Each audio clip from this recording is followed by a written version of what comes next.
Start early. That's probably would be a good lesson, but also do the math, I guess better than what I'm doing. Like I'm saying, I'm a small time and I'm going deal by deal. I do not do enough analysis. And something tells me now that I'm working on the other side and not only putting all the eggs in the real estate basket, I'm also going to mutual funds and retirement accounts, trying to build that up. A lot of times, all this work not worth it, because when you can have 10 to 12% return in mutual funds with zero work, that's hard to beat. So you have to have structure your deals very well that you actually make money. Welcome to the Real Estate Pros Show, where we interview real estate investing professionals from coast to coast, as well as the service providers that serve the real estate investing industry. Our goal is simple: share what's working now to help you improve and scale your business to the next level and meet the pros that can help you get there. Real Estate Pros is powered by Investor Fuel, America's leader in helping real estate investors and professionals build the business you need to live the life you've always dreamed of. Let's start today's show. Property insurance for real estate investors doesn't have to be difficult, but it does need to be there to protect you when you need it. MyInvestorInsurance.com not only provides insurance at 15 to 30% cheaper than traditional agencies, it's built specifically for real estate investors like you. You can set up an account in about 2 minutes, get quotes on properties, turn on and turn off insurance for your fix and flip or rental properties in around 2 minutes without having to talk to anyone directly, all through our portal. There's no better way or faster way to make sure you've got the coverage you need to protect you, and no more lengthy policies either. Once you're set up, you're billed monthly and prorated by the day for however long your policy is active. It's powered by MSI, the third largest independent MGA, with 1.5 million customers and more than $1 billion in cumulative premiums written. Get set up today in about 2 minutes at myinvestorinsurance.com/fuel. Hey, everybody. Welcome to the Real Estate Pros podcast. I'm your host, Michelle Kesil, and today I'm joined by someone I'm looking forward to chatting with, Vladimir Nemchinov, who does real estate investing with buy and hold properties. So excited to have you here today, Vladimir. Thank you. Excited to be on the podcast. Awesome. So let's dive in. First, for those who are not familiar with you and your work yet, can you share what your main focus is? My main focus personally or with my real estate? With your real estate. Real estate. Okay. Just want to make sure. Right now, I am a weekend warrior. I have several properties. I would like to be acquiring, going forward, a property a year that I would hopefully buy at a good price, turn, put tenants in, and hold it forever. Awesome. And which markets do you operate in? I am in Cleveland, Ohio. Awesome. And how did you get started as an investor? I started as buying my first property was a duplex. So house hacking, you might say. We lived in one property or one unit, and then the other one we fixed up. Then we moved into that one and rented out the other one. Still have those tenants 12 years later. Awesome. So what does your current investing strategy look like? Currently, I'm doing BRRRR, essentially. My previous homes, I bought several with cash. Once I stabilized them, made repairs, put tenants in, then I cash out, refinance, use the money to buy next property, and so on. Awesome. And what do you feel are the main keys that have allowed your business to grow? Consistency, probably. It's a lot of saying no and using money elsewhere, but keep it in the business. I always separated my personal finances from real estate, and I was able to accumulate money so I can buy a next property or put a down payment or buy with cash. Then would do repairs at the speed of cash sometimes, and through the process over and over again. Awesome. And what are you looking forward to when it comes to other opportunities for your business? Well, I would love to acquire at least one property a year. I'm a very conservative investor with my personal finances, and the same as with real estate. So I would like to acquire one a year. I'm also considering paying off what I have, because at that time it would be a nice equity and a lot of monthly income passive income. Sure. And what are some of the main things you've learned through investing? Stop living on an island and join the #1 mastermind in America for professional real estate investors. Investor Fuel is a community of hundreds of the nation's top investors working together to build stronger businesses and better lives. In addition to the amazing community of real estate investors acting as a board of advisors for one another, Investor Fuel members have access to 100% funding on purchase and repairs for our members only, a health insurance program, and benefits and discounts that more than pays for the membership of most of our members, meaning it's actually costing you money to not be a member of Investor Fuel. If you're looking to scale your business and build a business that allows you to live the life of your dreams, please visit investorfuel.com today and book a call with our team. Wow. There's a lot of things I learned how to deal with tenants. I've learned a lot of repairs. I started from nothing, not knowing anything. Now I'm actually running a maintenance department where technicians report to me and I have to check their work remotely, essentially based on what they say in the pictures. So all the repairs I've learned, I can pretty much rebuild a property, which I don't want to do at this point. I learned management with tenants. I went from going around every beginning of the month and collecting all the cash to not going anywhere and everything being done online. So it saves a lot of time. I've learned from cutting grass in a bunch of properties to hire it out, to put it on tenants. So less work, less management is on me. So now knowing vendors around, I can outsource the work actually to other people that would do very good quality repairs. So those are, in a nutshell, things that I learned through this experience. Yeah. Do you have any stories you want to share of some challenges or hurdles that you've overcome? The challenging situations, well, I do personal finances on the side, and that's one of the important things to me. When I came to this country, I didn't have anything, and I had to learn through credit cards. I did not know what interest was. And the hardest thing for me probably to see is when tenants struggle due to making mistakes and ordering DoorDash. Like I said, my first property was a duplex where we lived above our tenants and we would see pizza delivered back then before DoorDash. Pizza would be delivered to them. And then when the first comes, oh, can we pay you next Friday? And that is all the time. And the realization how people don't know how to manage money, that's probably the hardest thing for me. I do still have both my first and second tenants living in my properties. I've learned a lot of lessons, what not to do with them, from contracts to background checks to late fees, those kind of little things. That's what I have. I can come up maybe with other stories if you would like. Yeah, maybe just if you want to expand on what are some of those tips to manage those financial moves so people don't make so many mistakes. Yes. Unfortunately, I have not figured that one out. It's hard to tell people that what they're doing wrong. You know, I have sat down with actually my first tenants. It would be funny, it wouldn't be so sad story with that.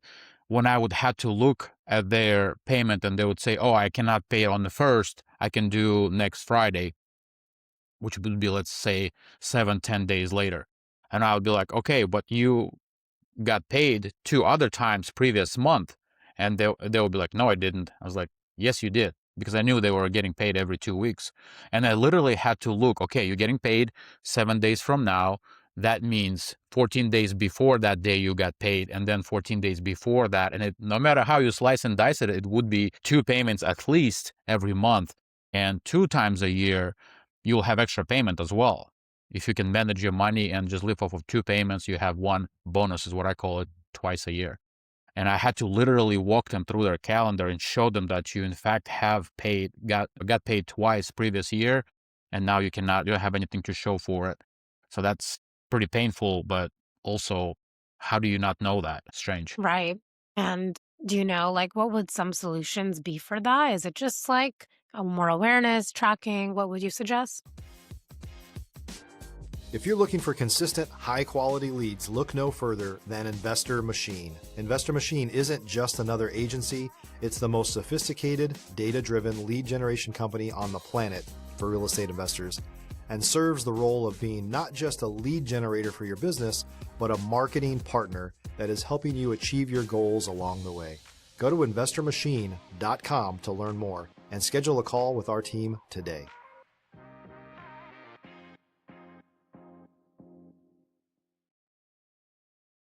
Unfortunately, I can't suggest much. Like I said, both of my first tenants are still with me, and both tenants are in this situation because back then I did not do background check. I would be like, hey, at my place of employment, anybody looking for rent? Oh, you're looking for rent? Okay, you look like decent person. Let's move you in. Both of them are still with me. And the second person, actually, I'm about to work on eviction for him. Same problem. Was looking forward to paying off his car. I was like, what you going to do now with all the money that you don't have a car payment? Oh, I'm going to give it to my wife and buy another one. You just got off the payments. And now he has a nice truck, much nicer than I have, but he can't make payments. Something happened with his job, no emergency fund. This is personal finance. And unfortunately, like I can't be waiting. Mortgage is not waiting on me. You know, I am, because of my reserves, I'm better off. So I'm not struggling myself because of them not paying. But unfortunately, I offered to create a budget. I like that.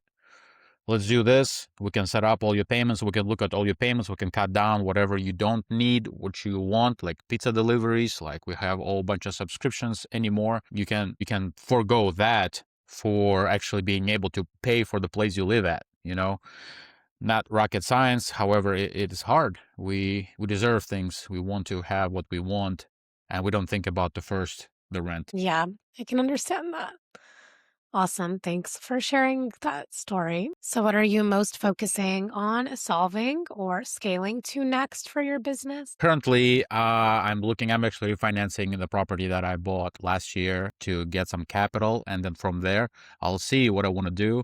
Potentially improve our main residence, potentially move, looking into different options there. But with real estate, I like to, just like with personal expenses or personal budget, cut down on expenses, like some water bills, for example, and increase the rent. Every year, spring is coming, rent is going up. Definitely. And are you looking to invest in other properties as well? Correct, yes. With that money that I'm trying to get out, recapture from the property that I just rehabbed last year, I'm actually looking, there's a property here in my market, 5-unit building that potentially would be one of the options that I can do. And instead of having a duplexes, I can go into a commercial, essentially 5-unit would be a commercial property. I could venture into that. So far, numbers work, seems to me, but working on that. Awesome. And how do you find the houses or the complexes that you'd like to invest in?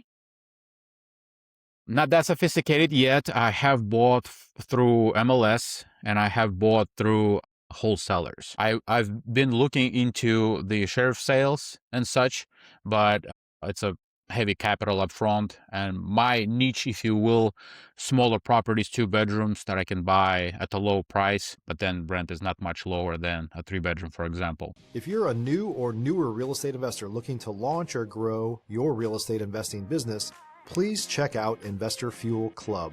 It's a coaching community, but unlike anything you've ever seen before. And you can actually partner with members of our mastermind from coast to coast on deals right in your market. There's no better opportunity to build a consistent business than to literally partner with pros to help you avoid costly mistakes, avoid the need for capital to do deals, and help you eliminate your fears as you're starting your business. Learn more about Investor Fuel Club at investorfuel.com/club. Awesome. What advice would you give to someone that's looking to start getting into investments? I cannot give advice. I'm actually a licensed securities agent, so I can't really give advice. So this is not advice, but I really like myself for young people to probably consider the house hacking. As soon as you can buy a property, I would, back then, knowing what I know now, I would buy a property. Back then, would have a bunch of roommates. It would be hustle. But then my equity goes up, you know, with the mortgages. I have some cash flow from the roommates. And from there, pretty much, I would build what I'm building right now. Yeah, amazing. Is there anything that you wish you knew or did differently in your journey? One of the lessons that kind of helped me to speed it up, I had a property that I bought for $13,000, and I was holding on to it for 4 years because I was renovating it at speed of cash. And I need to go after work and do all the work there, and it was hard. When I actually started with this, with my current deployment, and since they were doing that, they were like, "You losing money every month is sitting on the market, let alone years." And so that helped me a little to switch my mentality instead of taking all this time to kind of focus to get it done, prioritize that, because then from then on, it's gonna throw out some cash, basically. So that was one of the biggest lessons for me in real estate. Yeah, absolutely. And are you connecting with other investors, doing networking, anything like that? I am not doing networking. I do talk about anybody who willing to listen. As I said, I work with for the one of the biggest real estate companies here in Cleveland. So I do talk a lot and learn a lot with my CEO or other people who are in the industry. But I do not do anything on the side. No meetups. I have done it back in the day. My growing up in real estate, bigger pockets times, but have not since. Yeah, awesome. And so, is there any sort of like educational platform that you've used to gain some knowledge? Bigger Pockets podcast probably would be the only source that I used. Now it's all AI, so you can ask away all kinds of things and learn pretty quick and painless. But obviously, experience and working with people who have done that is very, very important, very beneficial. Yeah, absolutely. What are you kind of looking forward to in this coming year? Maybe like shifts in the market or anything that you're forecasting for real estate? Not that sophisticated. I'm just I'm going small scale. But once I have this capital from this property, the tenant's moving in on Saturday. Finally, it took longer in the winter to get somebody in, but once I have the capital, now options are open right now again. So I will be able to either buy another property, maybe looking for specific deals that come by not often, or buying this commercial 5 unit building. That's the plan for this year. Awesome. That's an exciting opportunity. Yes, that's So, what we're working towards. yeah, absolutely. And so, is there any sort of main lesson that you would like to share as far as what you've learned as an investor? Start early. That's probably would be a good lesson, but also do the math. I guess better than what I'm doing. Like I'm saying, I'm a small time, and I'm going deal by deal. I do not do enough analysis, and something tells me now that I'm working on the other side, and not only putting all the eggs in the real estate basket, I'm also going to mutual funds and retirement accounts, trying to build that up. A lot of times, all this work not worth it, because when you can have 10 to 12% return in mutual funds with zero work, that's hard to beat. So you have to have structure your deals very well that you actually make money. Absolutely. Awesome. Thank you for sharing that. So, before we begin to wrap up here, if someone wants to reach out, connect, learn more about what you're up to, where can people find you and reach you? Well, you can look for Vladimir Nemchinov on Instagram, Facebook. I do have a website, investsteady.com, where I help people with retirement, essentially. Perfect. Well, appreciate your time and your story. Thank you for being here. Thank you for having me. Of course. And for the listeners tuning into the show, if you got value, make sure you have subscribed. We've got more conversations with operators like Vladimir who are building real businesses, and we'll see you on our next episode. Thanks for joining us for today's Real Estate Pros Show. You can learn more about the amazing benefits of the Investor Fuel Mastermind community, including surrounding yourself with hundreds of other rock stars, 100% financing for your deals, and members-only discounts from vendors you're likely already using that, as a member of Investor Fuel, will save you more than the cost of your membership. Visit investorfuel.com to learn more. If you're interested in joining us as a guest of this show, please visit investorfuel.com/pros to apply. You can also check the show notes for access to free resources, how to get access to world-class lead generation, and much more. Don't forget to subscribe so you never miss another episode. Have a great day. We'll see you on the next show.